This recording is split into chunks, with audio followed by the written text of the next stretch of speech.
X's and T podcast fans, it's Danny here. Yes, we are bringing in spooky season. It is October. This is a topic that I'm really excited to talk about. And there's one person that was perfect for this topic. This is a person I've mentioned here before, a very, very good friend, a chosen sister of mine. This is somebody who I have known, I think, most of my life at this point. And I'm really excited because she has really shaped who I am as a person today. There's a lot to our history. If you know her and if you don't know her, the only thing you really need to know is that she is like the queen of Halloween. She's the least judgmental person I've ever met. And I am just so, so grateful to know her. So I'm really excited because I have my friend Rachel here. Hello, Rachel. Hello.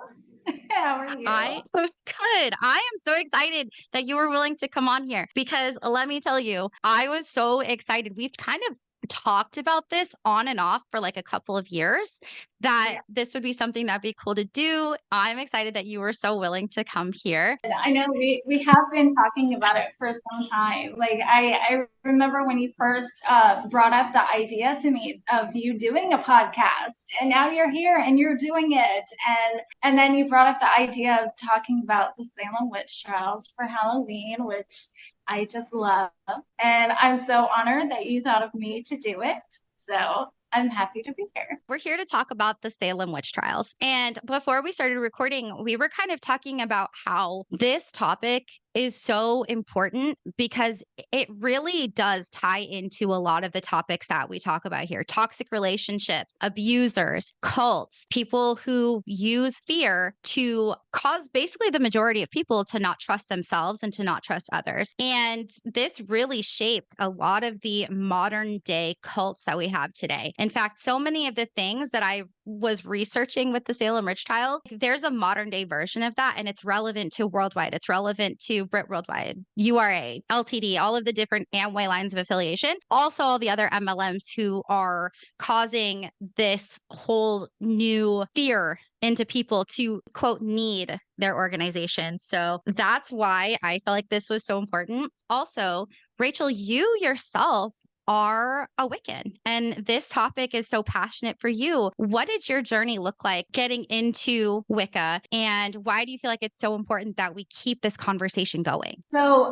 when Wicca first came into my life, I was very young. I would say impressionable. And I thought it was fascinating. I thought the idea of it was fascinating. I hadn't really done the research because I was so young. I was like preteen age. It turned out that my friend's mother discovered that we were looking into this religion, and she was Christian. And so just not being educated herself about the religion, she found it scary, and it was almost like devil work or occult work, and she had a fit. She was like, nope, stay clear, don't ever bring that into my house again, kind of thing. And it scared me. I'm like, okay, well, what did I just do?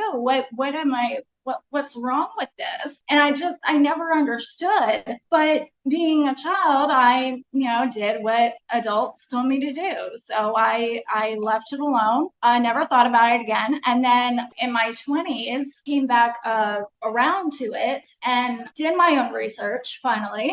And again, I just was fascinated by it. I thought it's a beautiful religion. It has nothing to do with the devil. It really does. There is no devil in the crowd. It's worshiping nature, worshiping old ways, actually pre-Christian ways. A lot of, Christians, before they call themselves Christians, were paganists. And that's where it all stems from. According to, the latest, I think it was like 1.5 million people in the United States or consider themselves witches or Wicca. And I think that's great. I hope that number keeps climbing. It's a really beautiful religion. And I wish it wasn't so attached to words like devil work and Satanism, because it's not whatsoever. It's really, really a beautiful, open-minded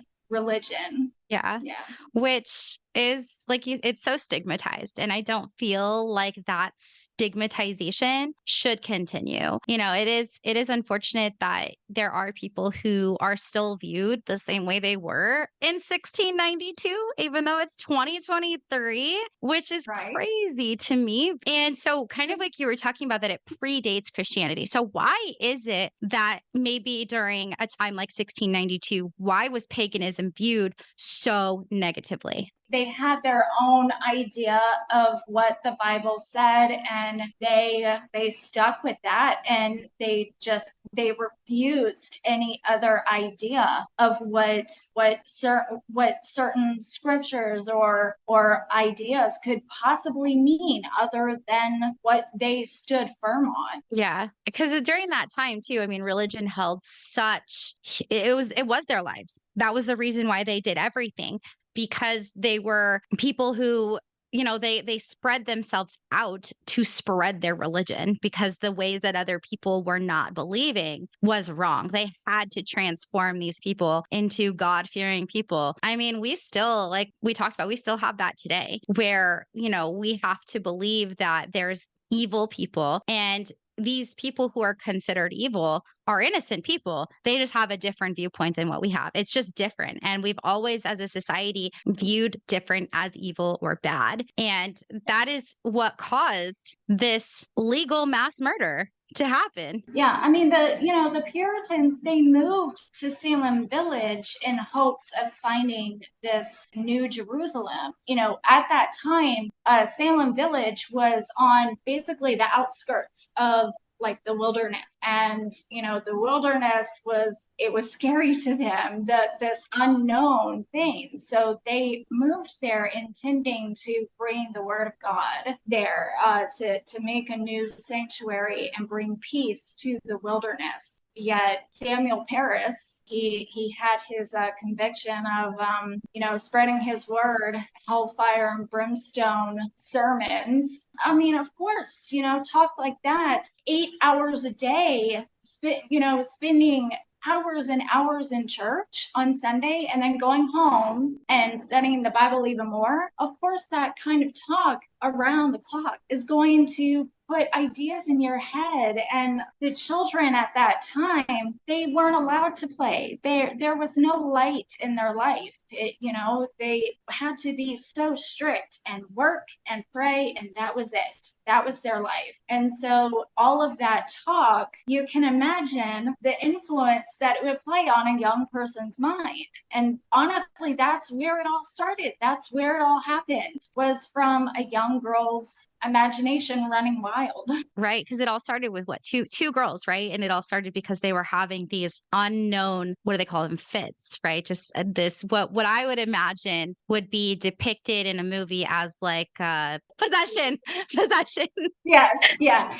I mean, it was theater for them. They had never had attention. They were never listened to. And now all of a sudden the spotlight was on them. They were being listened to, and that was very intoxicating for them. And the more and more that other girls saw these two girls getting attention, they're like, "Oh, well, I saw something too." It was pure hysteria. And it started with Samuel Paris, because he was the minister, right, of Salem Village. It was his daughter and his niece, right? Yep, Abigail Williams and Betty Paris. Abigail Williams was his niece and his maid, his live-in maid. So yeah, he moved to Salem, and he wasn't necessarily called to be their minister, but they didn't really have a lot of good luck with ministers in Salem. Just either people not really agreeing with what they were saying, or whatever it was, they kept losing ministers. And so Samuel was there, and it really didn't take a whole lot of time for him to move in on the position. And actually, not a lot of the people in Salem believed his sermons. They felt like he was going to divide the town versus unite, except for one family, the Putman. And of course, you know, it was his Paris's, it was his daughter and his niece who started the hysteria of having these fits and seeing a specter. And of course, down the line, it went straight to Ann Putman, you know, because they hung out, they talked. So naturally, Anne would be the next girl to be inflicted, to start saying, I'm seeing specters, and it just grew. Their fit and their visions grew more and more and more dramatic. I believe it was Anne Putman actually who took to the next level where she bit her arm. That was like the first false evidence brought in within the trials. You know, it wasn't Wow. just say so. It now she's bringing false evidence, biting her arm and saying, "Look, the devil's biting me." That's so scary to think about, because you're right. If you have this belief system, right, that there is an evil afoot, if you will, and your child or your family members, or your child's friend, like all of these girls that you know to be innocent children, right? It's going to be kind of scary, and you kind of have to at some point make some sort of, you have to have a reason for this. Like this, that's their logical explanation at that point. There's no other reason for this other than this witchcraft aspect. So how did this evolve to starting to point fingers the first person that they had accused of being a witch? The first person that they accused of being a witch actually was Tituba, their live-in maid. Well, not maid, slave. Let's just call it what it is. She was Right. a girl bought by the Paris family. She originally was from Barbados. You know, she looked different than any other people in Salem Village. She had dark skin. She spoke with an accent.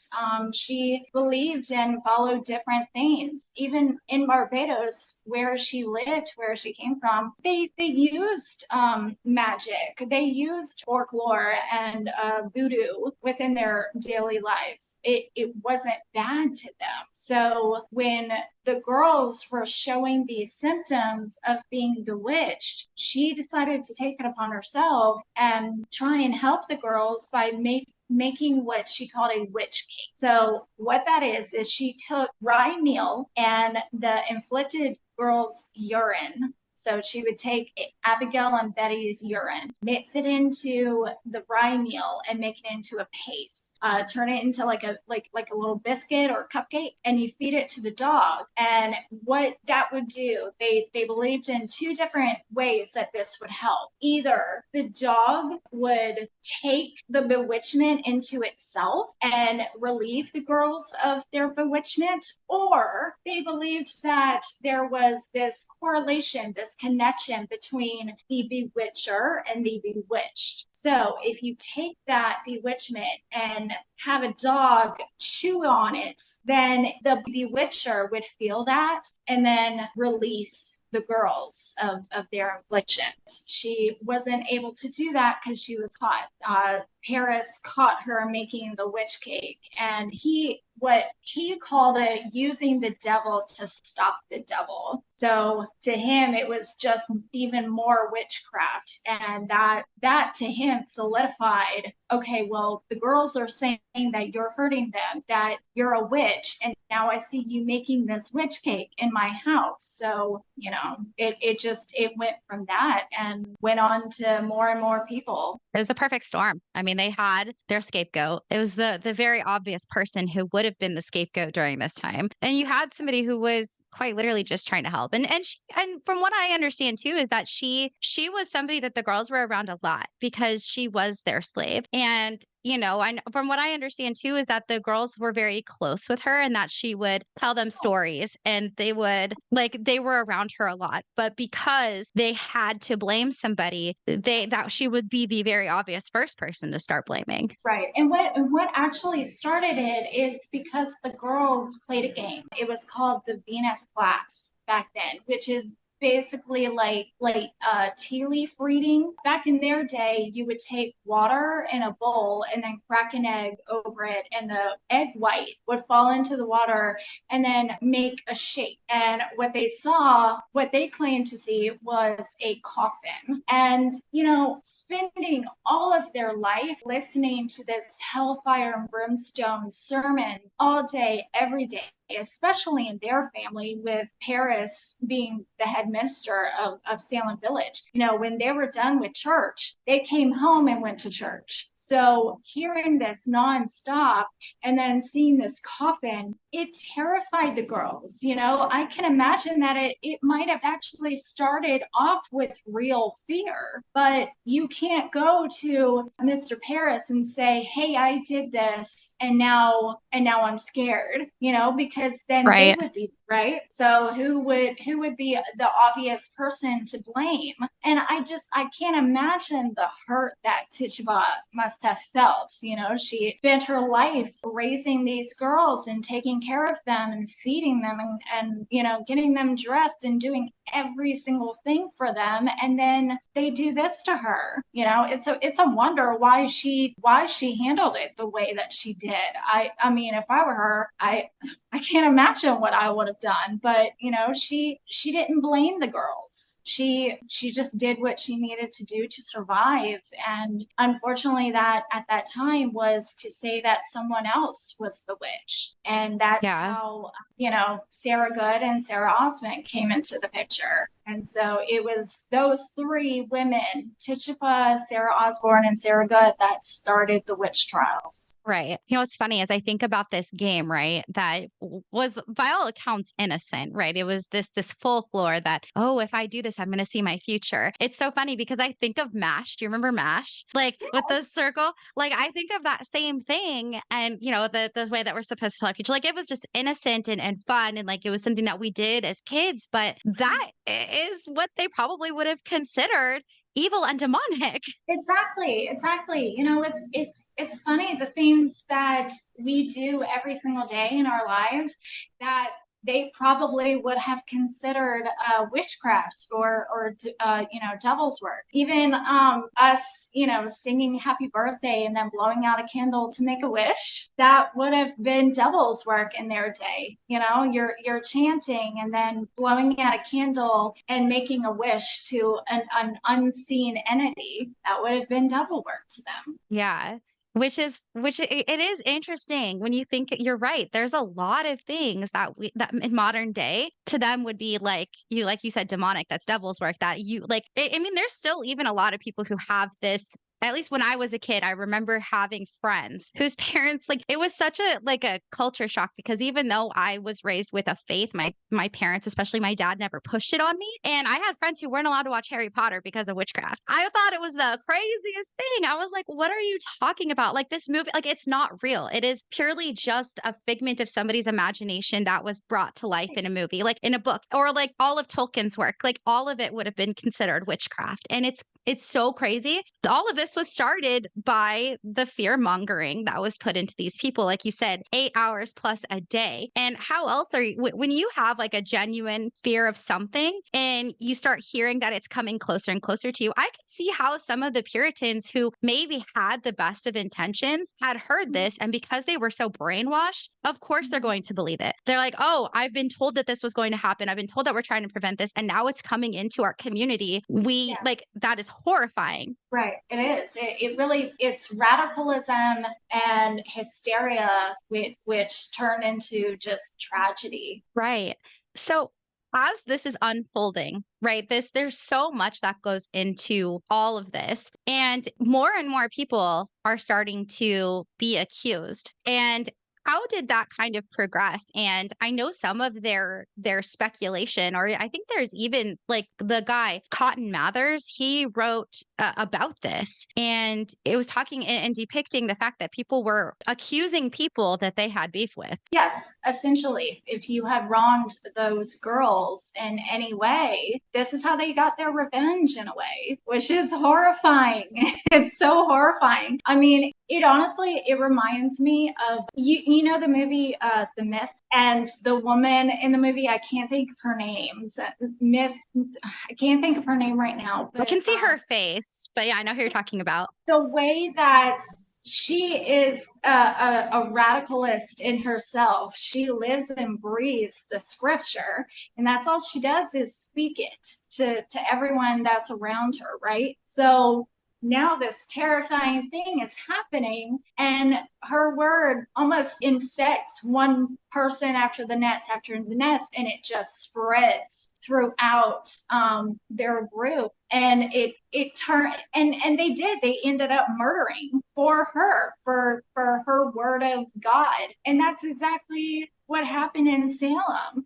They thought that they were doing God's work. They thought that they were doing the right thing, you know, but but really it was a whole kind of evil that they just weren't seeing that they were doing. And they were the ones, as you said, the accusers should have been the ones that they were afraid of, not Yes, the people that they were accusing. yes. I mean, when we were taught this in school, it's like it baffles me that we were taught to fear the witches and not the accusers. It's horrifying to put yourself in the place of the ones that were accused. And you know, we're talking like over 200 people were accused of witchcraft out of 200.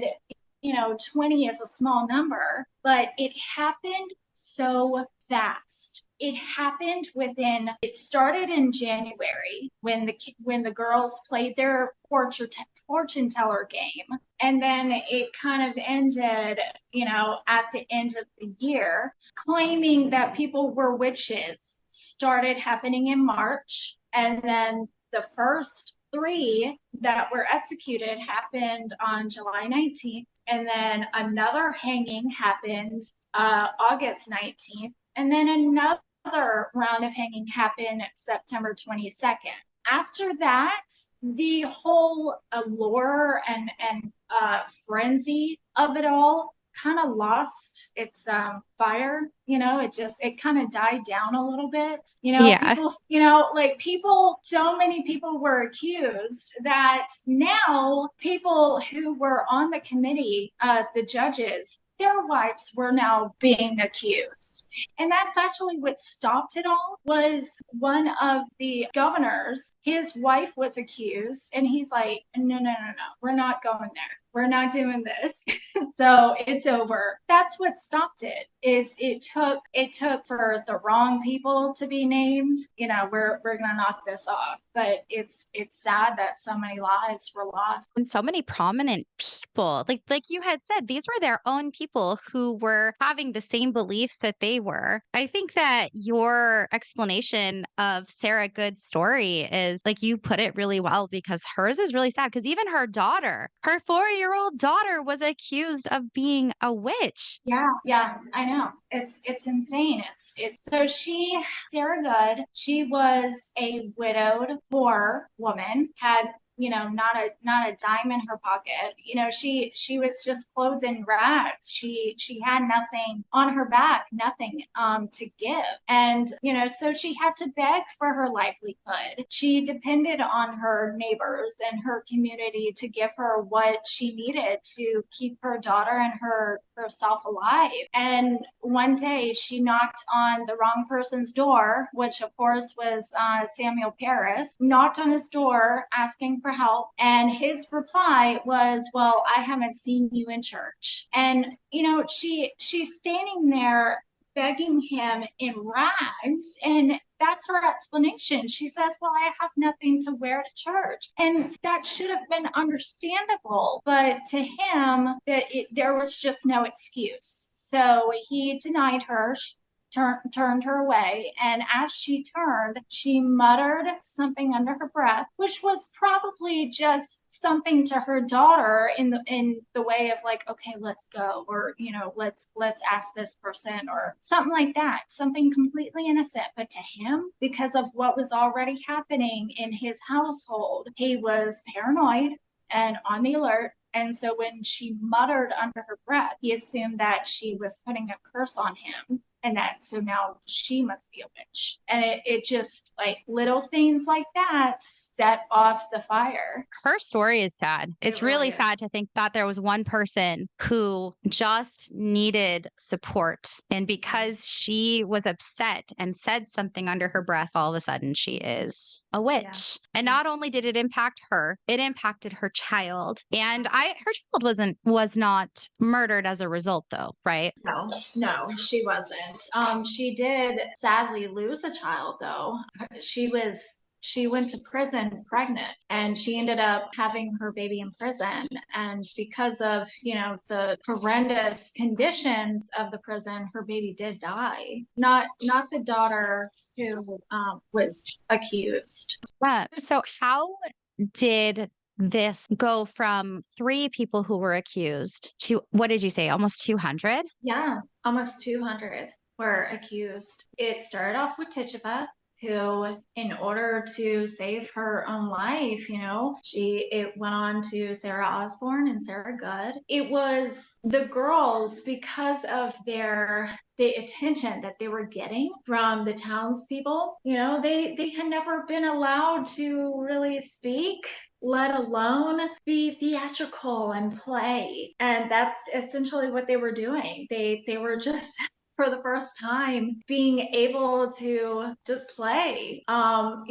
They made a spectacle of themselves, and it went, the next person, Martha Corey, she was actually a very, very respected person within the community. But, the girls didn't really like her, because she would be strict to them. I mean, really, if you had done the girls wrong, you were on their list. And this just spiraled out of control. So from my understanding as well, is during the trials, people were acting as if they were being bewitched during that time, and that was allowed. Yeah, even during the trial, for some reason they thought it was a good idea to bring all the inflicted girls into the investigation. I mean, the trial is nothing like a trial today. The men that were appointed to ask these women if they were witches or not, they were not trained lawyers or anything. They were just appointed people to do the job. They didn't know what they were doing. They were more counting these women, asking them questions, not open-ended questions, but more, you are guilty, tell me why kind of question. It's like when you were accused, you were doomed. There was really no getting around it. You either had to accuse someone else to save your own life, or, unfortunately you were doomed. You were going to be hung. The 20th person executed, he wasn't the last, but the 20th person executed, he was pressed to death. That's right. And he never was actually convicted, right? Like he never admitted to it, and they never convicted him of witchcraft. He just willingly allowed them to kill him. Exactly. It was him and his wife. His wife was accused of witchcraft, and he stood up and said, "No, not my wife. She is innocent." And so then they accused him of it as well. So they were actually married, and they were both accused, both tried, and then both executed. So really, there were 20 people killed in the Salem Witch Trials. Right. And then there were mostly women, right? But there were men too who were being accused as being witches. And there was one guy, but it was the one guy who was said to be, when he was accused, he was said to be like the ringleader, because he was disliked by this important family because he was religious leader before this Paris guy, right? His name George Burroughs, because they moved out of Salem, right? And there's a rivalry with him because he owed money to the Putnams, right? Yes. I mean, I understand. I mean, I guess I don't. I don't know. I don't know how, like you had said, like I don't know what I would have done. But when you're facing your life being taken because you are Yeah. accused of being something that you're not, a lot of these Yeah. people ended up naming others just to save themselves. Yeah, just in order to survive. That's what Tituba did, and I don't blame her one single bit. I can only imagine what I would have done if I were in their place. Yeah, very, very terrifying to imagine being in that place. I mean, just your entire way of life, the community that you rely on for everything is now turning against you. Yeah, and all you're doing is all the right things. I mean, all Yeah. these people were just doing what they thought were the right decisions, where they had to make decisions for their families, and obviously it pissed somebody else off. And Mhm. that person was able to weaponize this whole "you're a witch" thing, which is such an interesting concept in itself. But I mean, eventually they got their shit together. What really kind of caused them to finally stop after the deaths of the hanging of the 19 and then of course this 20th fellow? What exactly did when did they get their shit together and what really kind of led to that? It was about a year's time. It wasn't before 1693 that it finally stopped, and it really was because the wrong person was accused. The governor of the colony's wife was being accused of witchcraft, and he's like, "Oh no, no, we're not doing this today." That's how it all stopped. Sadly, the wrong person's name was listed, was accused. And the right person was able to stand up and say, no, we're not doing this. And that's all it took. And it did, after a year's time, it kind of lost flame. It kind of died down. It balled into a frenzy. It was the perfect storm. And then it just died down. So many people lost their lives so very fast. There were only 20 people. Okay, 20 people died, and there were only 3 days where they executed these people. July 19th, August 19th, and September 23. Just 3 days of all these rounds of executions happened in a year's time. That's crazy. I mean, so much, I guess, in a metaphorical sense, so much blood was spilled because of cult leader instilling all of this fear into the people. And again, like as a society, we want to believe the people that we're putting our faith into. And so they almost didn't have a choice but to believe this, because if they didn't support it, they could have been accused themselves of witchcraft. And some of them, I'm sure, just like believed it. They were like, what else? What other options are there for them? And for them to stop because the governor's wife was accused, like that's really interesting, right? How you consider like people like Sarah Good, who had a bad story, who was somebody who was not of power, or somebody like Tituba, who was just a slave. All of these people, even the lady, I don't remember her name, but she was the one that I think you had said was very prominent in the community. She was, what's her name? Rebecca Nurse, right? She was the one who Oh, yeah. was seen as a very religious person, but she was still arrested for witchcraft and then hung. Yeah, yeah, she was even beloved by people. She was a very kind, tender-hearted, beloved person, prominent within the community, and they still turned against her.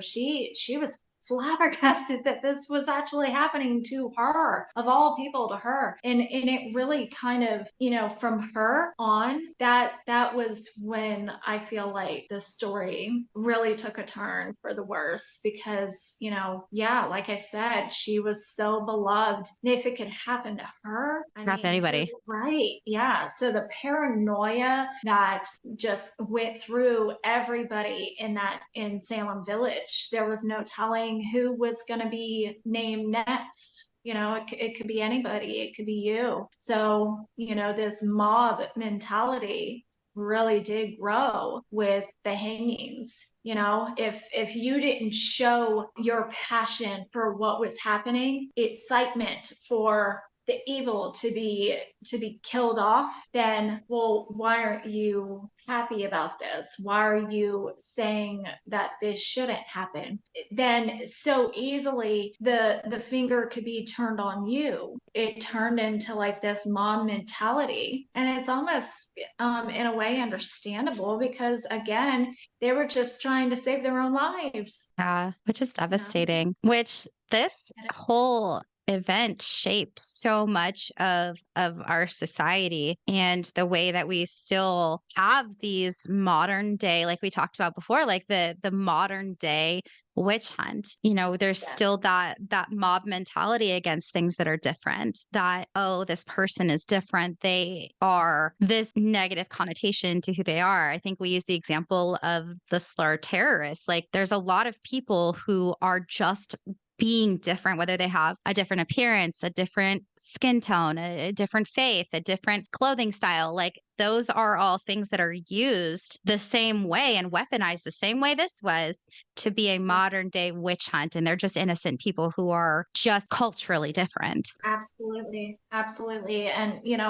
yeah, radicalism is very current today, and hysteria, it doesn't take long for that to stir. No, it doesn't. There's so many things like running through my head about all of these things. The idea that you're going against something makes you this metaphorical witch, the person that they are going to persecute for having differences. And that's where I think of modern day cults like Worldwide that I was a part of. If you were somebody who came out against the organization, they were already pre-planning how to persecute you and make other people not trust your words. Like, there is a couple, and I talk about them all the time. There's a couple, their names are Zay and Melody. They have a YouTube channel where they came out very publicly. I think that they really kind of pioneered speaking against these specific organizations, because before them, no one was really talking about Amway. There's a lot of fear when it comes to talking about these organizations, because you saw what happened when other people did. And when this couple came out with their stories and speaking out against this, there was almost, and I would consider it, a modern day witch hunt, where they had to criticize them in every way. They had to convince people that they were lying. These people are just going against us because they are evil or they're bad or something about them is not to be trusted. That is very manipulative. It's brainwashing. It is the same concept. Anybody who comes out negatively against any of this, there is a fear. I have had a lot of people tell me that they're scared to talk about the organization because they know what's going to happen behind closed doors. They know that the moment that they leave, if they have given an ounce of inclination that they were going to say something negative, the people in the organization are already pre-planning, how can we get ahead of this? How can we make people not trust their words? It's such a cult-like mentality. It's horrendous and scary. Yeah, it is. Just like in Salem, it was this entire town against one. And how do you fight against that? What do? You have no power. So just like in these organizations, they know that they have power. You're just one person. It might not be, taking you down to Gallows Hill and executing you, hanging you, but they're gonna cancel you in every possible way that they can. They're going to, tell everybody that you're a liar. So who's gonna believe what you have to say about them? Exactly. It is. Especially when it's all of the leaders, the same way that how many people are actually going to go against Samuel Paris? Like, they would be like, they would have been hung Right. themselves, not even being accused of being witch, just being a horrible person. Like that's the thing. If you have an ounce of your own thought where you want to question things, they've already instilled that fear in you. They've already done their job. And it's so funny because I mention this all the time. There is this thing, I don't know if you've heard of it, but I mention it here all the time. It's called the bite model. Fantastic concept. It's so cool. If you haven't looked into it, totally recommend. This guy named Stephen Hassan, he was in a cult in I think the 70s or 80s. I don't remember which time period, but he was in a cult. And he got out of the cult and told his story. And he has this website called freedomofmind.com. And it talks about the different ways that they will control somebody's mind. So there's behavior control, information control, thought control, and emotional control. And a lot of these are things that they did during this time period where they're deliberately withholding information. They are systematically, they lie to the cult members. They're doing what they can to keep these people assimilated into this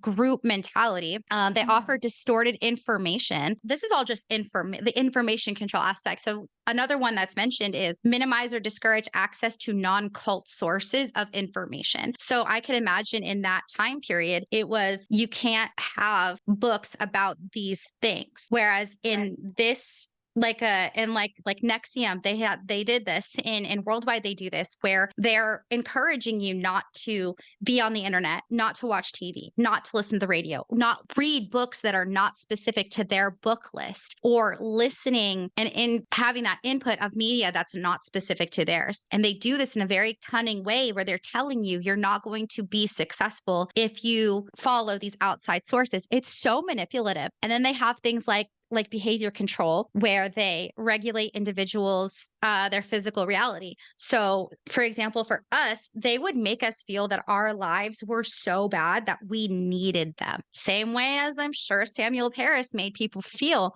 They needed him to have the right message. They needed him to follow what the Lord thought was the right thing to do, or imposing rigid rules and regulations, discouraging individualism. Or again, we're going to go to these ones like kidnapping, torture, and murder. Those are behavior controls, which is what was happening. People were being murdered. Yeah, yes, good point. Good point. As far as Samuel Paris goes, this started in his home with his daughter and his niece. You would think that he would feel some kind of embarrassment and even ask, like, why is God doing this to me? What did I do? Is this, like a questioning of his own soul? But no, Paris, that kind of man, he's going to use this as an example of, well, I told y'all so, that there is a devil, that bewitchment is real, and that, I always said all along that this was going to happen, and now look, I was right. There's such a level of pride, and just like that it stirs this thing in them that they can't help themselves. They keep going.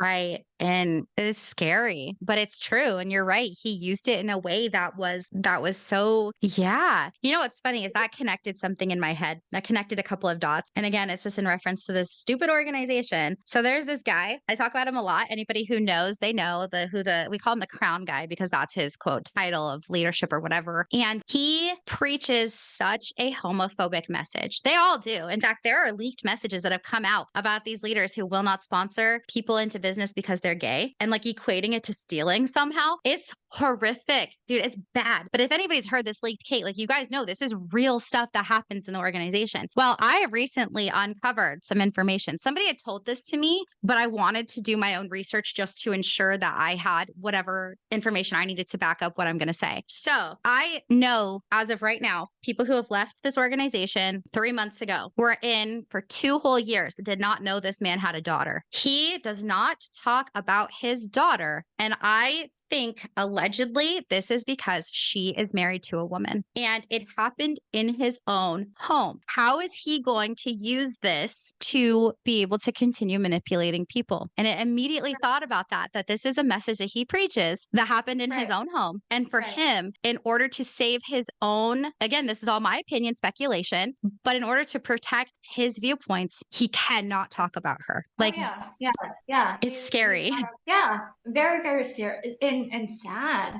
Yes. He's got a reputation to protect. So daughter doesn't Are they exist. are they all that different? these two men, Samuel Paris and the crown guy. What's the differences? The time frames? The fact that maybe he didn't send his daughter to be hung. Maybe he blames somebody else the same way. I don't know. But it's really interesting the parallels that there are with modern day cults and these witch trials that we want to believe was such a thing of the past, but they have a purpose to keep talking about it. Because again, going back to the bite model, we're talking about things like emotional control, where they will instill fear. So if you think independently, if you're thinking outside of the world, enemies, all of these different things, those things, like they would say even in worldwide that like if you're having adversity, right? If you're not doing what you're supposed to be doing, it's the devil trying to make you not successful, essentially. It was a very religious organization. It's scary, but it's that same fear mongering that's still happening to this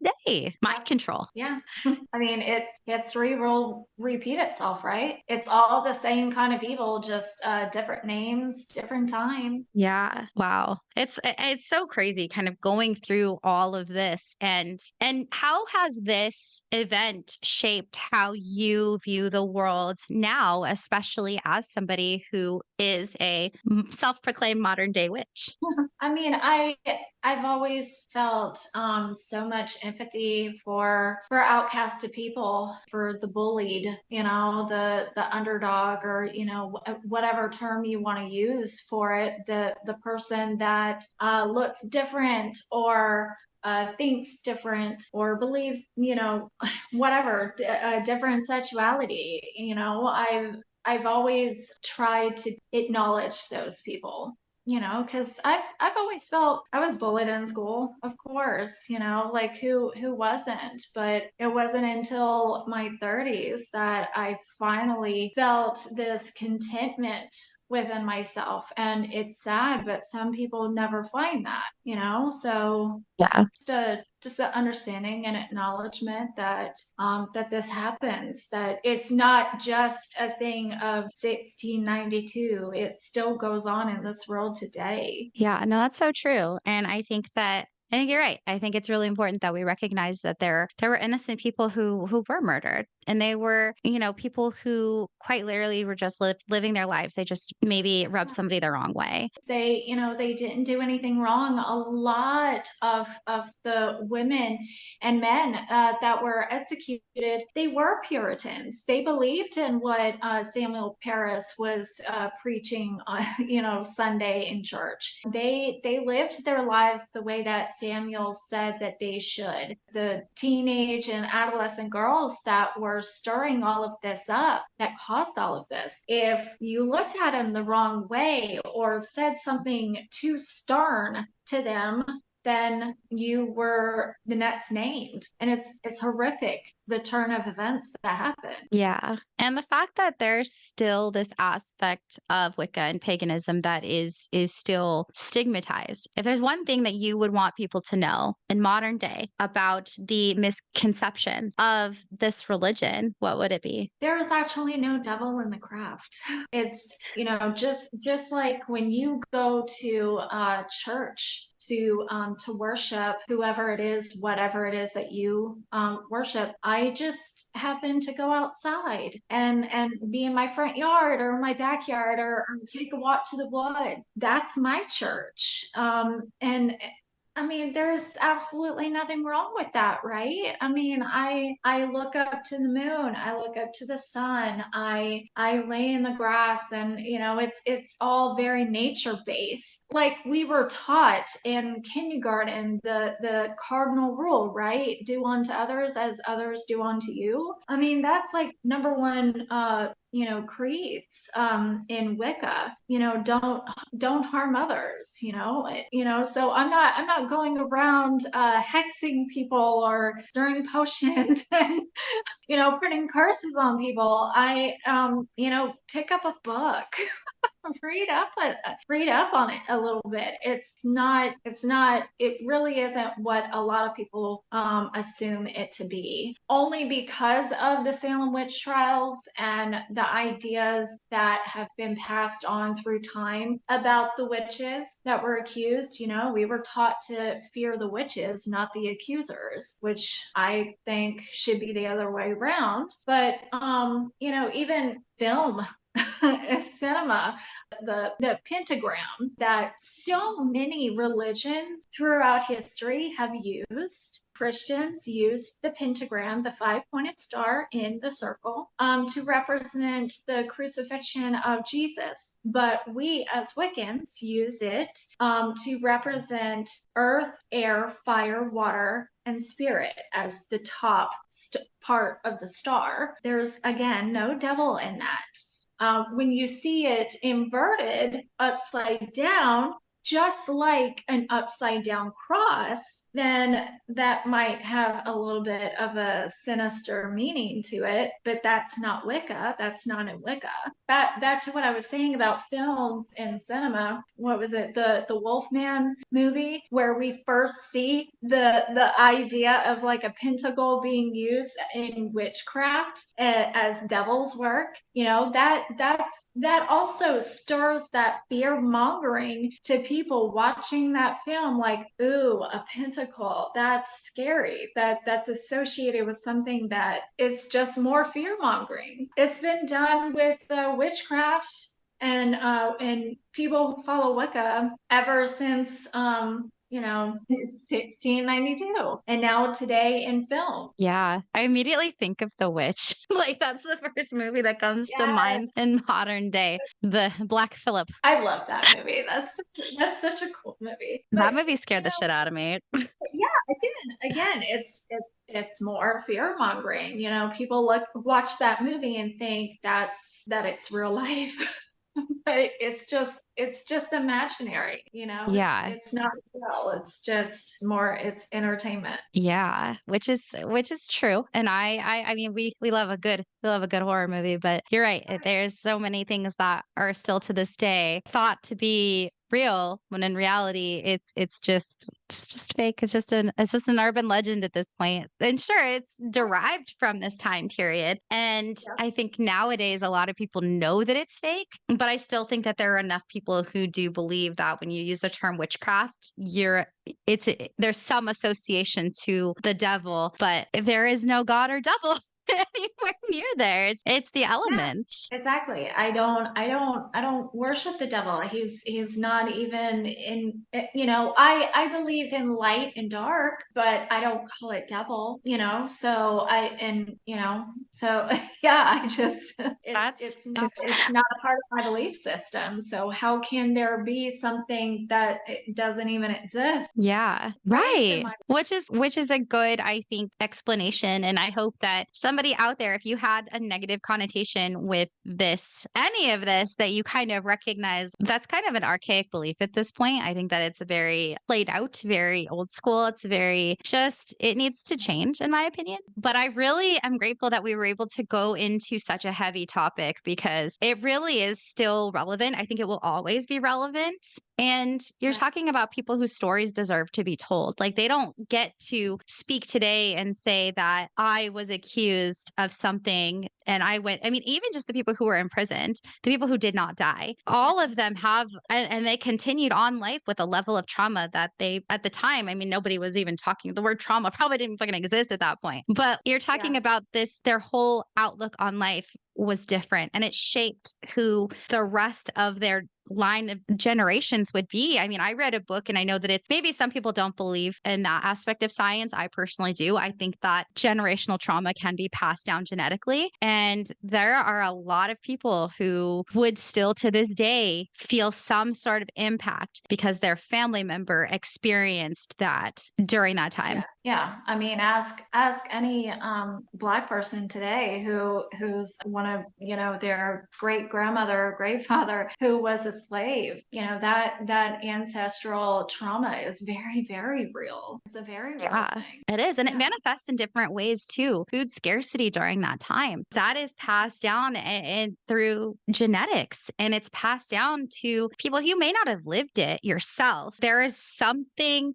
genetically ingrained in you that feels some sort of fear because of what your grandparent had experienced, especially as slaves, especially as, these like during the Holocaust as well, like these different horrendous times where people are being persecuted purely for who they are as people, things that they can't even control. Like it's Yeah. wild to think that people don't have a respect for that. I think that it's so important to recognize the history that we've endured and to still talk about it. Like it will never not be relevant. Yeah, yeah. I mean, 200 people were accused. 20 people lost their lives during this time, and 5 were still left in prison and died in prison. Wow.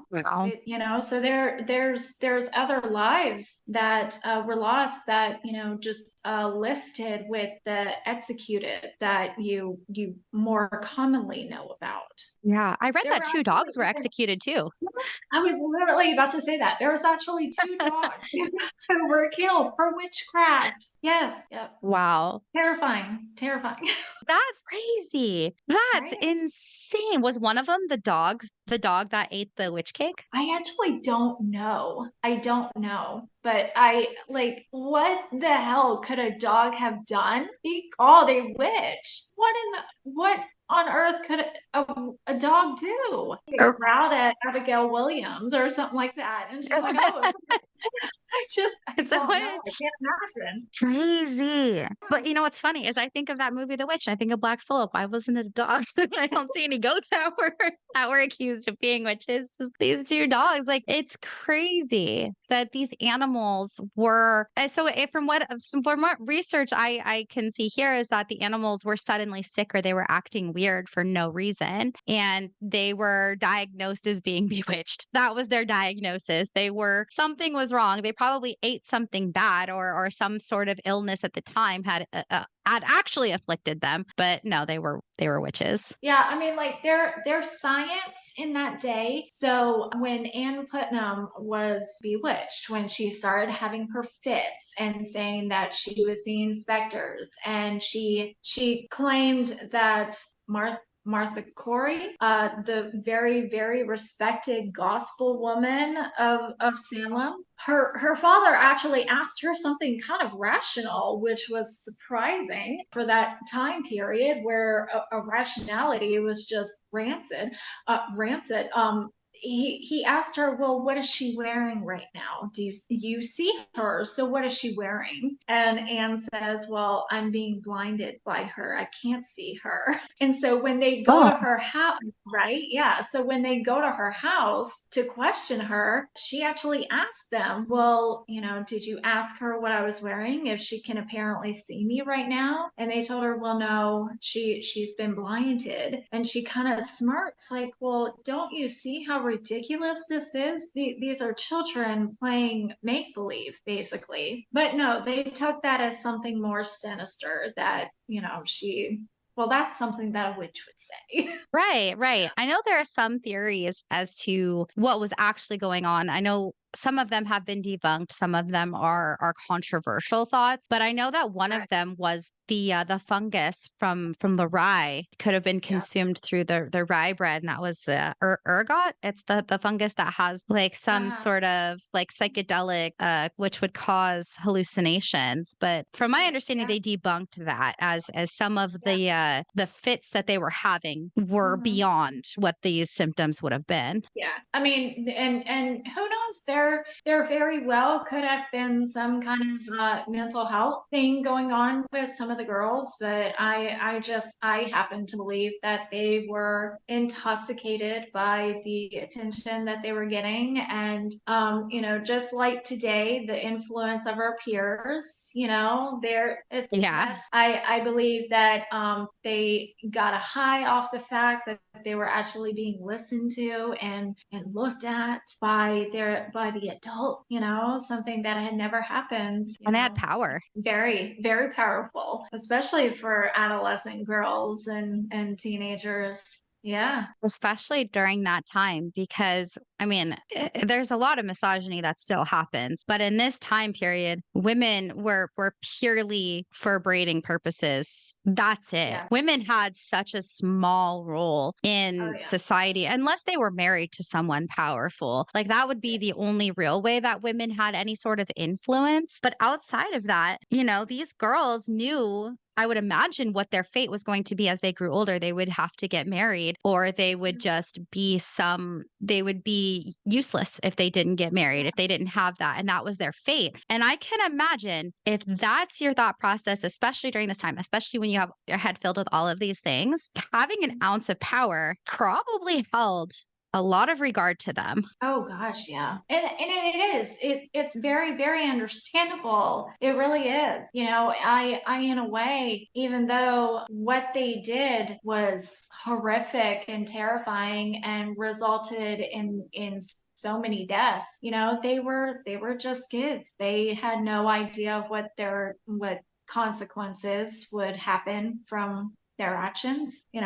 They didn't know. The adults should have known. So Yeah. I don't really blame the girls. I blame the adults in this situation. Samuel Paris, most of all. They should have known better. Yeah. This whole event this caused so much. I just want to give an honorable mention to some of the famous people who are descendants of periods of this time, like Ray Bradbury. Apparently, Walt Disney was descended. He specifically descended from George Burroughs, who was executed. Oh, Apparently, Sarah Jessica Parker was yes. a descendant of Esther Elwell, who was accused. Yeah. William Howard Taft, Grace Coolidge, and Kyra Sedgwick. Those are just a Yeah. couple. That's Yeah. insane. So these Yeah. people are in the bloodline of families during this time. I know. I've always thought that was kind of cool. Sarah Jessica Parker, playing a witch in Hocus Pocus. That was kind of Oh cute. yeah, that's Yeah, right. ancestry going on there. Yeah, Wow, that's crazy. I know. Yeah, and Linda Hamilton too. She was listed along with like Ralph Waldo Emerson, Ray Bradbury, a guy named Alan Shepard, Christopher Reeve, Benedict Cumberbatch. Apparently, he is also a descendant as well. Oh, that's perfect. Oh my gosh. So there's so many people in modern day who Yeah. are directly, in some way, I don't want to say directly, but like in some spider web of a tree way, connected to somebody who was impacted, whether they were an accuser, an accused, or actually executed during this time. Yeah. That's such an interesting thought to think about, like the history of all these things and how you can be connected to something so dark in history. Wow, this has been a conversation. This has been wild.